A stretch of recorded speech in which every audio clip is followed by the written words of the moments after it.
আসসালামু আলাইকুম সবাইকে। আজকে আমি কথা বলতে চাচ্ছিলাম ইরান এবং ইউএসএ এবং ইসরায়েলের মধ্যে যে যুদ্ধ চলছে, এই যুদ্ধ শেষ হওয়ার পরে কী কী পরিস্থিতির সম্মুখীন হতে পারে মিডল ইস্ট, এটা নিয়ে একটা জাস্ট প্রেডিকশন করা। তো আমরা আলোচনায় চলে যাই। আমার প্রথম যেই সম্ভাবনাটা আমি দেখছি যে এখানে মিডল ইস্টে যে আমেরিকানদের যে ডমিনেন্স ছিল, এখানে একটা ফাটল ধরবে ফর শিওর। বিকজ আমেরিকার যে ঘাঁটিগুলো রয়েছে, যেরকম কুয়েতে, কাতারে, সৌদি আরবে, ইরাকে এবং বিভিন্ন জায়গায়, মিডল ইস্টের বিভিন্ন জায়গায় যে আমেরিকান এয়ারবেসগুলো রয়েছে, মিলিটারি প্রেজেন্স রয়েছে, এগুলোর মূল উদ্দেশ্য ছিল কিন্তু এই দেশগুলোকে রক্ষা করা। এ ধরনের যুদ্ধ যদি শুরু হয়, এই আমেরিকান বেসগুলো এই কান্ট্রিগুলোকে প্রোটেক্ট করবে, এই কান্ট্রিগুলোর যে ক্রিটিক্যাল অ্যাসেট বেসগুলো আছে সেগুলোকে প্রোটেক্ট করবে। কিন্তু এই যুদ্ধে ইরানের সাথে যে আমেরিকা এবং ইসরায়েলের যে যুদ্ধ চলছে গত আই থিঙ্ক 2 weeks হয়ে গেছে, I believe, or around that time, এখানে কিন্তু ইরান অন্যান্য মিডল ইস্টের দেশগুলোতে ব্যাপকভাবে মিসাইল ছুড়েছে এবং দেশগুলো অনেক ক্ষতিগ্রস্ত হয়েছে। তাদের তেল ক্ষেত্রগুলো এখনও আগুনে দাও দাও করে জ্বলছে। তো আমেরিকা কিন্তু যেই গোলটা ছিল ওদেরকে প্রোটেক্ট করবে, সেই প্রোটেকশনটা কিন্তু দিতে পারেনি। অথচ মিডল ইস্টের কান্ট্রিগুলো বিলিয়ন্স অফ ডলার স্পেন্ড করে গেছে আমেরিকার পিছনে এই বেসগুলো করার জন্য। এবং আমেরিকা তো তারা অনেক ধরনের ইনভেস্টমেন্ট করেছে with the agreement that America will protect them, their country and kingship. But এটা কিন্তু হয়নি এই যুদ্ধে। ইরান প্রচুর ক্ষয়ক্ষতি করেছে মিডল ইস্টের কান্ট্রিগুলোতে। তো আমার মনে হচ্ছে যে আমেরিকার উপর যে আস্থা ছিল মিডল ইস্টার্ন কান্ট্রিগুলোর, এখানে একটা ব্যাপক ফাটল ধরবে এই আস্থায়। এবং এই যুদ্ধ শেষে আপনারা দেখবেন মিডল ইস্টার্ন কান্ট্রিগুলো নতুনভাবে চিন্তা করবে যে তারা কিভাবে আসলে নিজেদেরকে প্রতিরক্ষা দিতে পারে। এই ব্যাপারে তারা নতুন চিন্তা ভাবনা করবে এবং আমার মনে হচ্ছে তারা ধীরে ধীরে হয়তো আমেরিকার থেকে সরে আসবে। বাট যদিও এটা লং রানে, এটা is not immediate, but intentional be there, আমার কাছে মনে হচ্ছে। সেকেন্ড যে পয়েন্টটা আমি বলতে চাচ্ছি যে এই যুদ্ধ একটা জিনিস শিখিয়েছে মিডল ইস্টার্ন কান্ট্রিগুলোকে। তারা বুঝতে পেরেছে যে তারা নিজেরাই নিজেদেরকে শক্তিশালী করতে হবে। এখানে অন্য কোনো বহির্বিশ্বের রাষ্ট্র এসে তাদেরকে রক্ষা করতে পারবে না, যেটা অলরেডি তারা ফল ভোগ করছে। আমেরিকান বেস প্রত্যেকটা দেশে অলমোস্ট আছে, কিন্তু কোনো দেশে নিজেকে ইমিউন করতে পারেনি এই ইরানের অ্যাটাক থেকে। সো আমার মনে হচ্ছে ওরা এই যুদ্ধটা থামলে ওরা তখন চিন্তা ভাবনা করবে কীভাবে নিজেদের মিলিটারি স্ট্রেংথ বানানো যায়। এবং কিছু কিছু দেশ আমার মনে হচ্ছে already in a thinking process that কীভাবে নিউক্লিয়ার পাওয়ার দিয়ে বিভিন্ন আগ্নেয়াস্ত্র বা বিভিন্ন নিউক্লিয়ার বোম বানানো যায়, এই ধরনের চিন্তাভাবনা অলরেডি শুরু করে দিয়েছে হয়তোবা, এবং তারা এগুলো নিয়ে আরও ভাববে। আর তৃতীয় যে পয়েন্ট হচ্ছে, এই যুদ্ধ শিখিয়ে দিয়েছে যে নিজেরা যদি সংঘবদ্ধ না থাকি, মুসলমানরা যদি সংঘবদ্ধ না থাকি, তাহলে কোনো বাইরের দেশই আমাদেরকে প্রতিরক্ষা দিতে পারবে না। বরং তারা এই আমাদের মধ্যে যে বিভেদ থাকে, এই সুযোগটা তারা নেবে এবং তারা এই সুযোগ পেয়ে আমাদের মধ্যে বিভিন্ন ধরনের ফিতনার সৃষ্টি করবে। শিয়া সুন্নি, যেরকম প্রায় এই কথাটা আসতেছে এখন। তো এই ধরনের আমাদের মধ্যে ঐক্য থাকতে হবে এবং আমার মনে হয় মুসলিম দেশগুলো এই যুদ্ধ যখন থামবে তারা অবশ্যই এটা নিয়ে ভাববে। এটা নিয়ে অবশ্যই আমার মনে হয় গুরুত্বপূর্ণ মিটিং হবে। যেগুলো শক্তিধর রাষ্ট্র আছে, Türkiye, Iran, Saudi Arabia, Pakistan, আমার মনে হয় এরা এক টেবিলে বসবে এবং একটা কিছু সলিউশন বের করার চেষ্টা করবে কীভাবে আমাদের মধ্যে ইউনিটি রাখা যায়। এবং এই ধরনের যুদ্ধ যদি আবার কখনো হয়, আল্লাহ না করুক, তাহলে আমরা যাতে নিজেরাই নিজেদেরকে প্রতিহত করতে পারি এবং এবং ভবিষ্যতে কেউ যেন আর এরকম মুসলমানদের উপর অত্যাচার করতে না পারে। বিশেষ করে ইসরায়েল এখানে মিডল ইস্টে যে পরিমাণ ক্রাইম করছে, এর থেকে প্রতিকারের জন্য অবশ্যই মুসলিম দেশগুলোকে একত্রে হতে হবে। এবং এই যদি একত্রে হতে পারে তাহলে ইসরায়েলও কিন্তু ভয় পেয়ে যাবে, সহজে সব কিছু করতে পারবে না। সো অবশ্যই আমাদের মধ্যে ঐক্য আনতে হবে। ফোর্থ যে পয়েন্টটা আমার কাছে মনে হচ্ছে যে যেহেতু আমেরিকান প্রেজেন্স, আমেরিকান যে ডমিনেন্স, এখানে কিছুটা হলেও ফাটল আসবে। এখানে মিডল ইস্টার্ন কান্ট্রিগুলোকে ডিস্ট্রাস্ট আসবে আমেরিকার প্রতি, বিকজ আমেরিকানরা তাদের নিজেদের সিটিজেনকেই রক্ষা করতে পারছে না। তারা সবাই অলরেডি আমেরিকা বলে দিয়েছে যে সৌদি থেকে যাতে সব আমেরিকান সিটিজেনরা সরে যায়।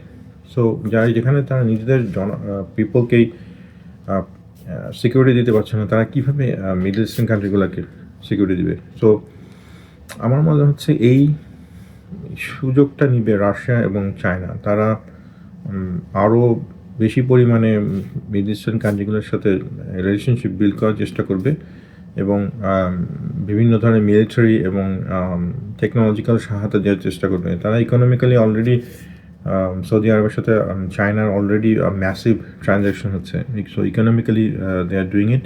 আর আমার মনে হচ্ছে এখন রাশিয়া এবং চায়না মিলিটারিলি অলসো কীভাবে ইনফ্লুয়েন্স করা যায় এটার একটা চেষ্টা করবে। তবে যেটা আমার মনে হয় যে মিডল ইস্টার্ন কান্ট্রিগুলো, আমার মনে হয় না আবার অন্য কোনো দেশকে তাদের এয়ার বেস বা মিলিটারি বেস করার জন্য জায়গা দিবে। তারা অনেক বড় শিক্ষা অলরেডি পেয়ে গেছে। হয়তো বা তারা যেটা করতে পারে যে তারা মিলিটারি সহায়তা নিতে পারে। They can take support from Russia and China, technological support, learning, skill development support, even bringing weapons, building weapons, different types of support তারা নিতে পারে তাদের মিলিটারিকে আরও শক্তিশালী করার জন্য। এটা আমার মনে হচ্ছে হবে। সো রাশিয়া এবং চায়না একটা প্রেজেন্স আপনারা দেখতে পাবেন ম্যাসিভ আকারে আমার মনে হচ্ছে। আরেকটা জিনিস আমার মনে হচ্ছে যে ইসরায়েল এখানে প্রচণ্ড প্রেশারে থাকবে এই যুদ্ধের পর, কারণ ইরান একটা জিনিস বুঝিয়ে দিয়েছে যে এত সহজে একটা ইরানকে দমানো যাবে না, এবং ইরান খুবই শক্তিশালী একটা দেশ ইন টার্মস অফ মিলিটারি পাওয়ার, এবং এই শক্তিটা আরও বৃদ্ধি পাবে আসলে দিন দিন। তো ইসরায়েলের মধ্যে অবশ্যই একটা ভয় ঢুকে গেছে যে তারা যা ইচ্ছা তাই করতে পারবে না। এবং অলরেডি তেল আবিবে যেভাবে বোমা হামলা চালানো হয়েছে both from Iran and from their proxy Hezbollah. So এখানে তো সব নিউজ খবরে আসতেছে না, বাট আমি বিভিন্ন ইন্টারনেটে বিভিন্ন জিনিস সার্চ করে যেটা দেখতে পেয়েছি যে তেল আবিবে প্রচুর ধ্বংস হয়েছে, তাদের ইনফ্রাস্ট্রাকচার, বাড়িঘর, রাস্তাঘাট, এয়ারপোর্ট। সো অলরেডি তাদের একটা বড় শিক্ষা হয়ে গেছে যে তারা যা ইচ্ছে তাই করতে পারবে না। Iran is not like Gaza, like they can do anything they want. Iran is a completely different ball game. এবং আমরা যদি সবাই ঐক্যবদ্ধ হতে পারি, যেটা আমরা বলছিলাম যে ইসরায়েল কিন্তু এখানে আর চান্স পাবে না, খুবই ডিফিকাল্ট হবে। আমেরিকাও ফার্দার ডেয়ার করবে না যে এখানে আমরা আরেকটা যুদ্ধ বাঁচাই, বিকজ আমেরিকার ইকোনমি কিন্তু অলরেডি উইক। এখানে আমি যেটা খবর দিলাম যে তাদের অলরেডি $11 বিলিয়ন স্পেন্ড হয়ে গেছে এই যুদ্ধের পেছনে। সো আমেরিকার economy is not doing great, also like the inflation is very high. So আমার মনে হয় না ইসরায়েল সহজে আবার আমেরিকাকে নিয়ে আসতে পারবে বিভিন্ন রাষ্ট্রের উপর নির্যাতন করার জন্য। এটা আমার মনে হয় পসিবল না in the new future. Maybe I don't know, 20, 30, 40 years পরে কী হবে দেখাই যাবে তখন। আরেকটা জিনিস আমার মনে হচ্ছে যে মিলিটারি, আমার মনে হচ্ছে যে মুসলিম দেশগুলো একটা মিলিটারি অ্যাসোসিয়েশন করবে, কারণ এটা খুবই জরুরি। কারণ যখন আমরা ঐক্যবদ্ধ থাকবো এবং মিলিটারিলি আমরা পাওয়ারফুল থাকবো, মানে in a group with different countries, তখন কিন্তু অন্য কোনো বাইরের রাষ্ট্র বা বাইরের দেশ অ্যাটাক করতে 10 বার চিন্তা করবে। তো আমার মনে হয় এগুলো যেগুলো মুসলিম দেশগুলোর মধ্যে যেগুলো শক্তিধর রাষ্ট্র আছে, যেরকম Türkiye, Iran, Saudi Arabia, even Iraq, ওরা কিন্তু পাকিস্তান, ওরা কিন্তু চিন্তা করবে, এবং মিশর, এরা এরা কিন্তু একসাথে বলবে এবং কীভাবে অ্যালায়েন্স করা যায় এটা একটা অবশ্যই চিন্তাভাবনা করবে। চিন্তাভাবনা না করে এটা একটা বোকামি হবে আর কি। আরেকটা যেটা হচ্ছে যে যদিও এখন আপাতদৃষ্টিতে মনে হচ্ছে সৌদি এবং ইরানের সম্পর্কটা অতটা স্বাভাবিক নয়, বিকজ যুদ্ধের কারণে সৌদি আরবের গ্যাস ক্ষেত্র আরামকোতেও গোলা বারুদ মিসাইল পড়েছে, যদিও ইরান থেকে বলেছে ওটা ওরা করেনি, এটা ইসরায়েল করেছে। বাট আমার মনে হচ্ছে যে এই যুদ্ধটা থামলে ইরান এবং সৌদি আরব আবার সম্পর্কটাকে স্বাভাবিক করার চেষ্টা করবে, যেটা তারা করার চেষ্টা করছিল। কারণ দুজনই জানে এখানে মারামারি কাটাকাটি করে শিয়া সুন্নি বিভেদ বাঁধিয়ে কোনো লাভ হবে না। এগুলো যদি কোনো বিভেদ হয় তাহলে বাইরের কোনো রাষ্ট্র এটার মধ্যে আবার ঢুকে যাবে, দে আর ম্যাচ করার চেষ্টা করবে, এবং ইসরায়েল এই সুযোগটাই নিতে চায়।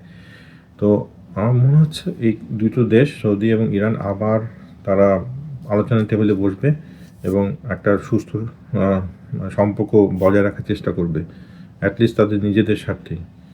তো ওভারঅল এটাই আমার কাছে মনে হচ্ছে যে এই যুদ্ধটা যখন থামবে আমেরিকান ডমিনেন্স এখানে কমে আসবে, মিডল ইস্টার্ন কান্ট্রিগুলো একটা ঐক্যবদ্ধ হওয়ার চেষ্টা করবে, তারা রাশিয়া এবং চায়নার সাথে মিলিটারিলি কোঅপারেশন আরও বাড়ানোর চেষ্টা করবে,